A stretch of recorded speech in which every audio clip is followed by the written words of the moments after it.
শরীরে এখনো তেজ বেশি তো এই জন্য এত গরম গরম কথা।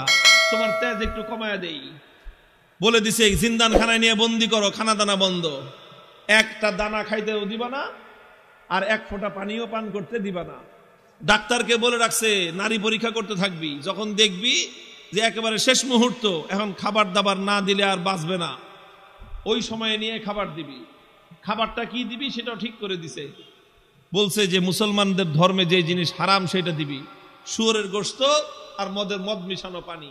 আল্লাহকে বললাম যে আল্লাহ তুমি পরীক্ষা করতেছো তোমার বান্দার, যে তোমার বান্দা তোমাকে, তোমার দ্বীনকে, তোমার রসুলকে, তোমার রসুলের আদর্শকে কতটা ভালোবাসে, তুমি এটা পরীক্ষা করতেছো। আর এই পরীক্ষা করার জন্য জীবন দিছো মাত্র কয়টা? একটা মাত্র জীবন দিছো। আর ওই একটা জীবন দিয়ে আল্লাহ তোমাকে কিভাবে দেখাবো যে আমি তোমাকে আর তোমার দ্বীনকে কতটা ভালোবাসি। তুমি আমাকে 1000 জীবন দান করতা, একটা একটা করে জীবন তোমার জন্য উৎসর্গ করে তোমার বান্দা আব্দুল্লাহ বিন হুযাফা দুনিয়ার সামনে প্রমাণ করে দিত ঈমানদারের কাছে ঈমানের দাম কত বেশি। উলামায়ে কেরাম, আহলে হক, হকের ঝান্ডা বাহিরা যদি হকের উপর অটল আর মজবুত থাকে, আল্লাহর পক্ষ থেকে সাহায্য আসে, প্রতিপক্ষ মাথা নত করতে বাধ্য হয়। সাহাবী যুগের ছোট্ট একটা ঘটনার উদ্ধৃতি দিই। হযরতে আব্দুল্লাহ ইবনে হুযাফা রাদিয়াল্লাহু তাআলা আনহু, আল্লাহর নবীর একজন সাহাবী, তিনি এক যুদ্ধে নেতৃত্ব দিচ্ছিলেন একটা ছোট বাহিনীর।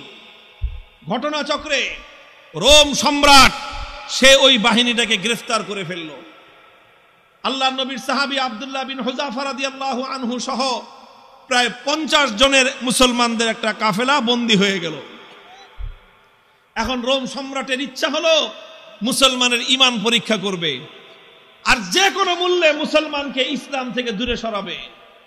এই জন্য প্রথমে আব্দুল্লাহ বিন হুযাফাকে ডেকে নিয়ে অফার দিল, অফার, লোভ দেখাইলো, বলল তুমি ইসলাম গ্রহণ করো, বিশাল অপ্রতিরোধ্য বিশাল সাম্রাজ্য, পৃথিবীর সুপার পাওয়ার রোম সাম্রাজ্যে তোমাকে বিশাল বড় ক্ষমতাবান পদ দিয়ে দিব, মন্ত্রিত্ব দিয়ে দিব, আর আর তোমাকে আমার মেয়ে বিয়ে দিয়ে দিব। পরবর্তীতে তুমি রাজবংশের নিয়ম অনুযায়ী দেখা যাবে তুমি সম্রাটও হয়ে যেতে পারো, বিশাল এলাকার দায়িত্ব তোমাকে এখনই দিয়ে দিব, কিন্তু শর্ত হলো তোমাকে তোমার ধর্ম এবং আদর্শ ছাড়তে হবে। এই কথা যখন বলেছে, আব্দুল্লাহ ইবনে হুযাফা রাদিয়াল্লাহু আনহু রাগে ক্ষোভে অগ্নিশর্মা হয়ে, কোন কোন বর্ণনার মধ্যে এসেছে রোম সম্রাটের দরবারে দাঁড়িয়ে রোমান সম্রাটকে তিনি লক্ষ্য করে বলেছেন, ইয়া কালবার রোম, হে রোমের কুকুর। রোমের সম্রাট যখন তাকে ধর্ম ত্যাগের, ইসলাম ত্যাগের পরামর্শ দিয়েছে, তখন তিনি রোম সম্রাটের রাজ দরবারে দাঁড়িয়ে সম্রাট বলে নয়, রোমের কুকুর বলে সম্বোধন করে বলেছেন, মুসলমানের ঈমান এত কম দামি জিনিস না। সম্রাট মনে করলো শরীরে এখনো তেজ বেশি তো এই জন্য এত গরম গরম কথা, এত গরম গরম কথা, তোমার তেজ একটু কমায়া দেই বলে দিছে, জিন্দান খানায় নিয়ে বন্দি করো, খানা দানা বন্ধ, একটা দানা খাইতেও দিবা না আর এক ফোঁটা পানিও পান করতে দিবা না। ডাক্তারকে বলে রাখছে নারী পরীক্ষা করতে থাকবি, যখন দেখবি যে একেবারে শেষ মুহূর্ত, এখন খাবার দাবার না দিলে আর বাঁচবে না, ওই সময়ে নিয়ে খাবার দিবি। খাবারটা কি দিবি সেটাও ঠিক করে দিছে, বলছে যে মুসলমানদের ধর্মে যে জিনিস হারাম সেটা দিবি, শুয়োরের গোশত আর মদ মিশানো পানি। ঠিক তাই হয়েছে। আব্দুল্লাহ বিন হুযাফা সহ না খেতে খেতে যখন মরণাপন্ন প্রায়, তখন একেবারে জীবন বাঁচানোর জন্য তাদেরকে খাবার দেওয়া হয়েছে। খাবার কি? শুয়োরের গোশত আর মদ মিশানো পানি। আব্দুল্লাহ বিন হুযাফা রাদিয়াল্লাহু আনহু চিন্তা করলেন, শরীয়তের মাসলা অনুযায়ী এই পরিবেশে জীবন বাঁচানোর জন্য সামান্য পরিমাণ শুয়োরের গোশত খাওয়া জায়েজ, জীবন বাঁচানোর জন্য। এটা তো আছে, ইল্লা ফামান ইসতুররা ফি মাখমাসাতিন গায়রা মুতাজানিফিল লিইসমিন ফাইন্নাল্লাহা গফুরুর রহিম। একজন মানুষ যদি এমন হয়ে যায় যে কোনো হালাল খাদ্য নাই, হারাম খাদ্য ছাড়া হালাল কোনো খাদ্য নাই, এখন না খেলে জীবন বাঁচবে না, সেই সময়ে জীবন বাঁচানোর জন্য সামান্য পরিমাণ হারাম খাদ্য গ্রহণ করা কি, এটা হলো মাসলা। কিন্তু উনি চিন্তা করলেন এখন তো শুধু হালাল হারামের প্রশ্ন না, এখন প্রশ্ন হলো মুসলমানের ঈমানের আত্মমর্যাদা বোধের প্রশ্ন।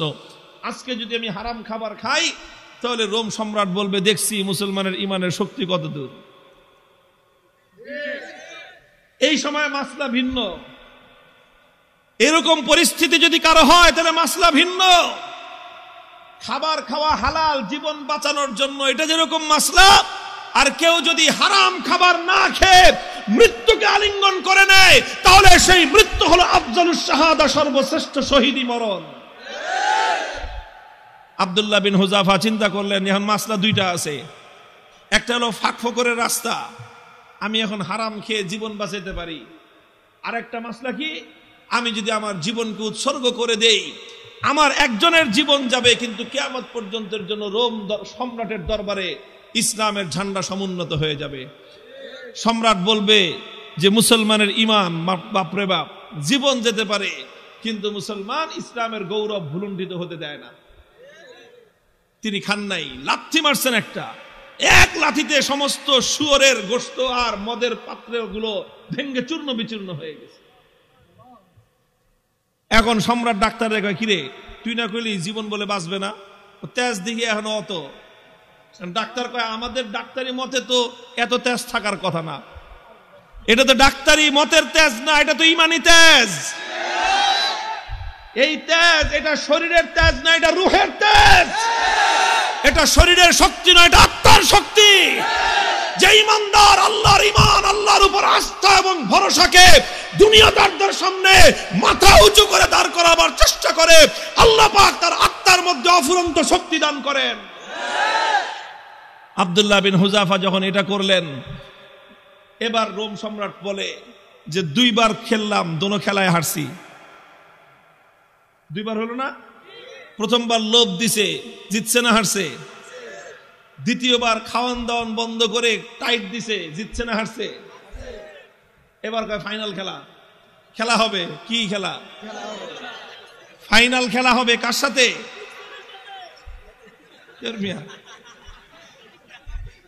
এদের সাথে তো খেলা শেষ করে দিয়ে আসছি তার এলাকায় গিয়ে। ওখানে কোনো খেলা নাই, এখানে তো অফার করেছি আসো, আমাদের দুয়ার সবার জন্য উন্মুক্ত, বন্ধুত্বের হাত প্রসার করে দিয়েছি আমরা। তোমরা ভুল করতে পারো, আমাদের দায়িত্ব হলো তোমাদের ভুল শুধরে দেয়া। রোম সম্রাটের সাথে খেলা হবে আব্দুল্লাহ বিন হুযাফার। একজন হলো সম্রাট, আর একজন তার একজন বন্দী, তার জিন্দানখানার কয়েদি, আর একজন সম্রাট। খেলা হচ্ছে ফাইনাল খেলা। রোম সম্রাট বলল এবার একদম দেখবো চূড়ান্ত যে ইমানের তেজ কোন পর্যন্ত হয়। যতজন বন্দী বিশাল বিশাল ড্যাগের মধ্যে পানি গরম করছে, ফুটন্ত গরম দাউ দাউ লেলিহান শিকার আগুন, সেই আগুনের মধ্যে ড্যাগ বসাইছে, বিশাল বিশাল ড্যাগ, খাজা বাবার ড্যাগের মতো। খাজা বাবার ড্যাগ দেখছেন?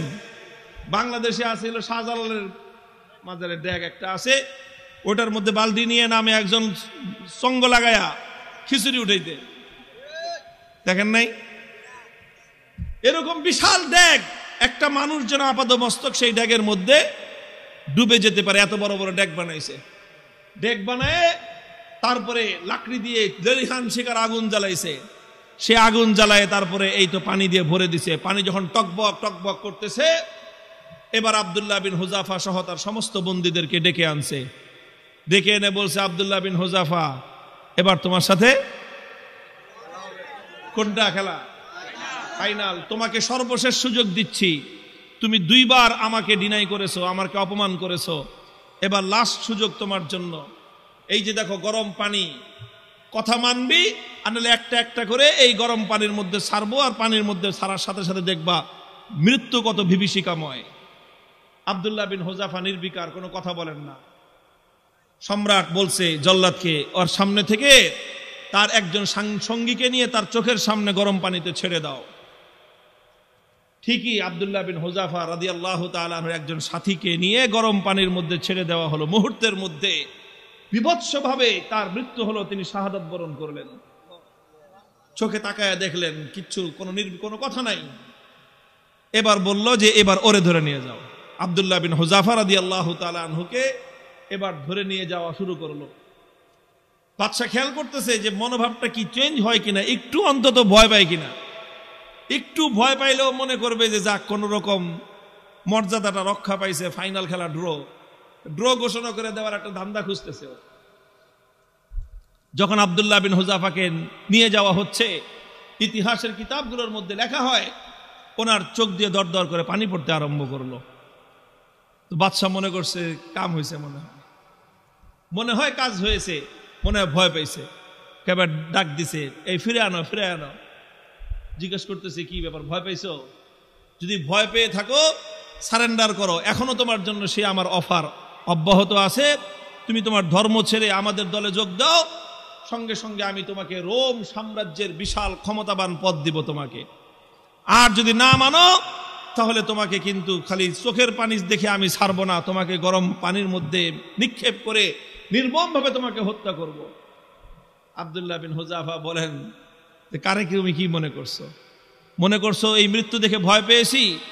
না, তোমার এই মৃত্যুর এই বিভীষিকা দেখে আমি ভয় পাই নাই। তাহলে কান্দো কেন?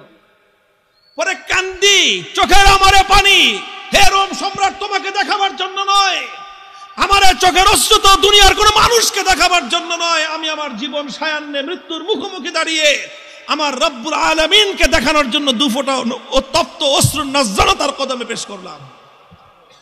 আল্লাহকে বললাম যে আল্লাহ, তুমি পরীক্ষা করতেছো তোমার বান্দার, যে তোমার বান্দা তোমাকে, তোমার দ্বীনকে, তোমার রাসূলকে, তোমার রাসূলের আদর্শকে কতটা ভালোবাসে, তুমি এটা পরীক্ষা করতেছো। আর এই পরীক্ষা করার জন্য জীবন দিছো মাত্র কয়টা? একটা মাত্র জীবন দিছো। আর ওই একটা জীবন দিয়ে আল্লাহ তোমাকে কিভাবে দেখাবো যে আমি তোমাকে আর তোমার দ্বীনকে কতটা ভালোবাসি? তুমি আমাকে 1000 জীবন দান করতা, একটা একটা করে জীবন তোমার জন্য উৎসর্গ করে তোমার বান্দা আব্দুল্লাহ বিন হুযাফা দুনিয়ার সামনে প্রমাণ করে দিত ঈমানদারের কাছে ঈমানের দাম কত বেশি। তো এই জন্য কান্দি বেটা, আহাম্মক জানি কথাটা। তুই মনে করছিস যে মুসলমান জীবনের মায়ায় কান্দে? আরে মুসলমান তো বিশ্বাস করে যে যতদিন বেঁচে আছি ততদিন কষ্টে আছি, আল্লাহর জন্য জীবন দিব আর জান্নাতে যাব। কি বলেন? সন্দেহ আছে? আল্লাহর জন্য জীবন দেওয়ার মধ্যে আর জান্নাতের মধ্যখানে কোনো দূরত্ব নাই, কোনো দূরত্ব নাই। তুমি জীবন দিবা আল্লাহর জন্য আর জান্নাতে যাবা। তাহলে ভয় কারে দেখাও মিয়া? আমার কাছে একটা জিনিসই আমার বুঝে আসছে, যে বেটা তোমরা যদি বাতিলের উপর থেকে নমনীয় না হতে পারো, আমি হকের উপর থেকে নমনীয় কোন দুঃখে হব? হযরত ওমরের থিওরি ছিল যে আলাইসা কাতলাহুম ফিন্নার ওয়া কাতলানা ফিল জান্নাহ। হযরত ওমর রাগে ক্ষোভে হুজুর সাল্লাল্লাহু আলাইহি ওয়াসাল্লাম এসে বলতেছে যে হুজুর আচ্ছা কোন তো থিওরিটা এটা কিনা, যে বেঈমানরা মরলে জাহান্নামে যাবে, ঈমানদাররা মরলে জান্নাতে যাবে, কথা ঠিক আছে না হুজুর? হযরত ওমর যখন এই কথা কয়, হুজুর কয় তোমার কথাটা তো ঠিকই আছে, যে ওরা মরলে জাহান্নাম, আমরা মরলে জান্নাত। কয় হুজুর তাইলে আবার 3 নম্বর কথা কি? ফালামা নুতি হাযিহি দানিয়াতা ফি দীনিনা। বেঈমান যদি নমনীয় না হতে পারে, মরলে জাহান্নামে যাবে, তাহলে আমি মরলে জান্নাতে যাব, আমি নমনীয় হব কেন?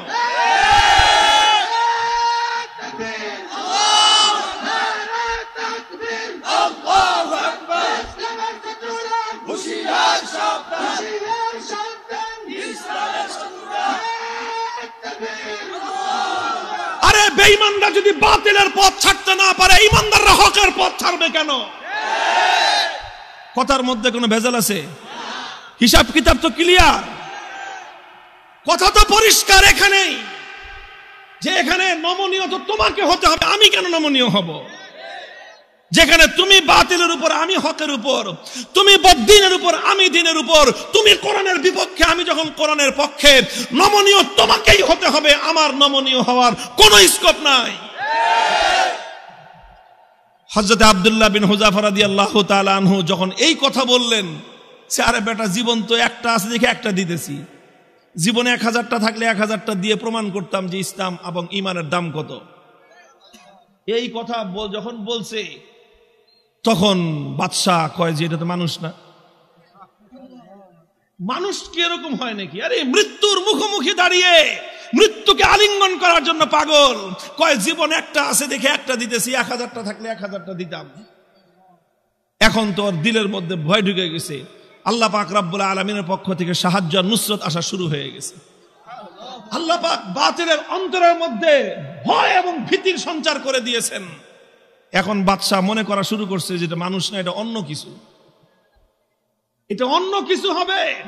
এখন ওরে যদি আমি শাস্তি দেই, মারি, তাহলে আমি নির্বংশ হয়ে যাব। এরকম একটা ভয় ওর মনের মধ্যে আসছে। এখন চিন্তা করতেছে, এখন ছাইরা দে মা, ভিক্ষা চাই না, এই অবস্থা হয়েছে। এখন সে রাস্তা খুঁজতেছে যে কেমনে এখন এর থেকে বাইচা আসা যায়। এখন যদি আব্দুল্লাহ বিন হুযাফাকে এমনি মুক্তি দিয়ে দেয়, নিজের মান মর্যাদা যা আছে, প্রেস্টিজ সব বেলুনের মতো ফুটো হয়ে যাবে। এখন বলে যে ঠিক আছে, ঠিক আছে, তোমার কিচ্ছু করা লাগবে না, ইমান ছাড়া লাগবে না, ইসলাম ছাড়া লাগবে না, কোনো কিছু করা লাগবে না, তুমি শুধু একটা কাজ করো, আমার কপালের মধ্যে একটা চুমা দিয়ে দাও, তোমাকে ছেড়ে দিব। আব্দুল্লাহ বিন হুযাফা বলেন, শুধু আমাকে একা ছাড়বা না, আমার 50 জন সাথী সঙ্গী সবাইকে ছাড়বা। না, খালি 50 জন না, তুমি যদি আরো নাম কর, ওগুলি সব ছেড়ে দিবে। তিনি চিন্তা করেন, আল্লাহর পক্ষ থেকে নুসরত আসছে, আল্লাহর পক্ষ থেকে সাহায্য এসেছে। আল্লাহ পাক একজন বন্দির সামনে একটা সম্রাটের মাথা নত করে দিয়েছেন। কুদরত কার হাতে? ফাইনাল খেলায় জিতছে কে? কে জিতছে? হযরতে রাসূলের সাহাবী জিতেছেন, সম্রাট পরাভূত হয়ে গেছে। কথা বলেন ঠিক না বেঠিক? তিনি চিন্তা করলেন যে আমার একটা কাজ, এই কাজের দ্বারা তো ইসলামের গৌরব নষ্ট হবে না, আর সঙ্গী সাথীদের জীবন বেঁচে যাবে। ঠিক আছে, তাও ওনার আত্মমর্যাদা এতটা বেশি যে সরাসরি কাফেরের কপালে চুম্বন দিবেন, আত্মমর্যাদায় বেঁধেছে। কাফেরের কপালে নিজের পাঞ্জাবির আস্তিন রাখছেন, আস্তিন দেখে নিজের পাঞ্জাবির হাতের উপর চুম্বন করেছেন। বাদশা কয়ে যেমনি হোক, সম্মানটা তো বাঁচছে আমার কোন রকম তো বাঁচছে। আমি খালি বলতে পারলাম যে না না না, আমি হারি নাই, হুযাফার সাথে আমার একটা মিউচুয়াল আন্ডারস্ট্যান্ডিং হয়েছে, সেইভাবে কাম হয়েছে। বাস সব বন্দীদেরকে মুক্তি দিয়ে দিয়েছেন।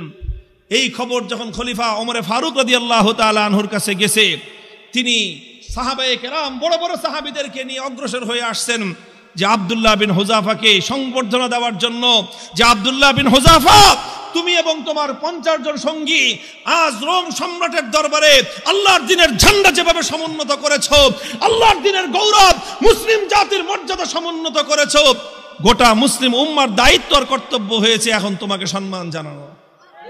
এই জন্য আমি স্বয়ং খলিফা তোমাকে ইস্তেকবালের জন্য সামনে অগ্রসর হয়ে আসছি। মুহতারাম হাজিরিন, উলামায়ে কেরামকে বলি আর আলেমদের সাথে যারা আছেন তাদেরকে বলি, হকের উপর অটল থাকতে হবে।